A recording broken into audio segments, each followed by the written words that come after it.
What if you need to send a large file to someone via email?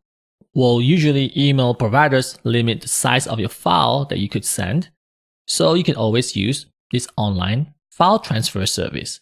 The first one here is WeTransfer at WeTransfer.com, and the other one is WeSendIt at WeSendIt.com.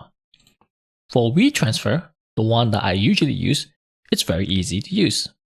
You can send up to 2 gigabytes of files, and it's free without any registration.